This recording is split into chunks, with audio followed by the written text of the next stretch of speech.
Hello viewers, আসসালামু আলাইকুম। সাফা life hacks এর পক্ষ থেকে জানাই অসংখ্য ধন্যবাদ। আমার চ্যানেলটি সাবস্ক্রাইব করতে ভুলবেন না প্লিজ।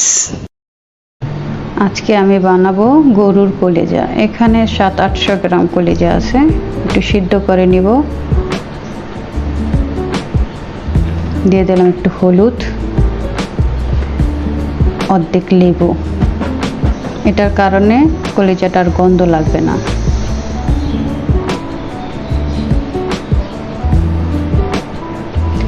উপরে চামড়াটা উঠে ফেলবো, এটার কারণে কলিজাটা শক্ত লাগে রান্না করার পরে। সুন্দর করে চামড়াটাকে উঠে ফেলছি। এখন রক্তগুলোকে চেপে চেপে উঠে ফেলবো।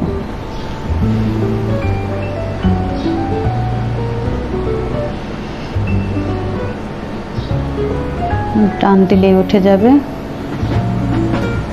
তাহলে রান্নার পরে কলিজাটা খুব সফট হবে খাওয়ার সময়।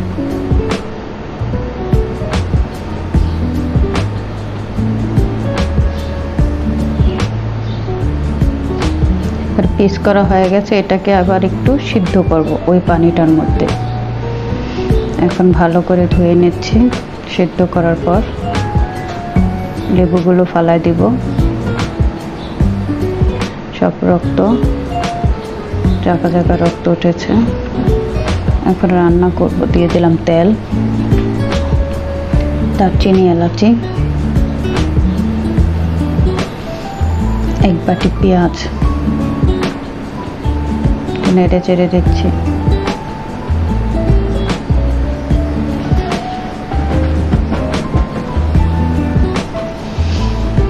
ব্রাউন কালার পর্যন্ত নাড়াচাড়া করব।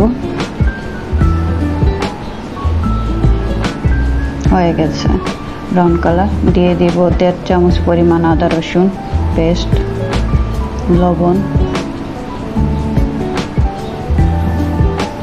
মরিচ, জিরা, একটু পানি, হলুদ, ধনিয়া ও গরম মশলার পাউডার, টমেটো। এখন এটাকে কষাবো 5 মিনিট। তেলটা উঠে গেছে, এখন দিয়ে দেব কলিজাগুলো।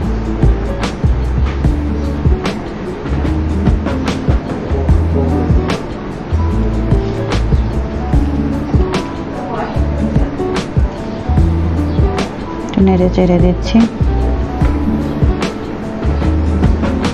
কষানো হয়ে গেছে, একটু নেড়ে চেড়ে দেব।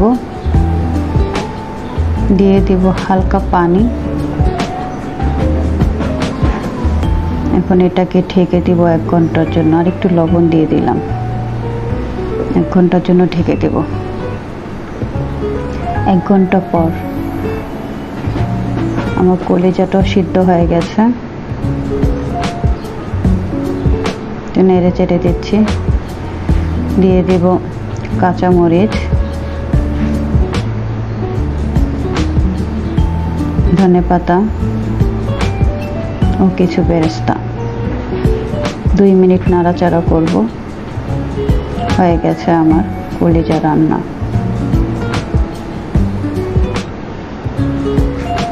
এখন এটা একটা বাটির মধ্যে ঢেলে নিব। হয়ে গেছে আমার কলিজা।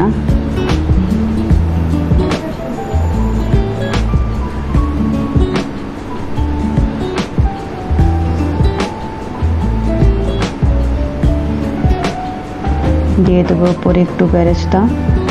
এখন গরম গরম ভাত দিয়ে খাবো ইনশাআল্লাহ। ভালো থাকবেন।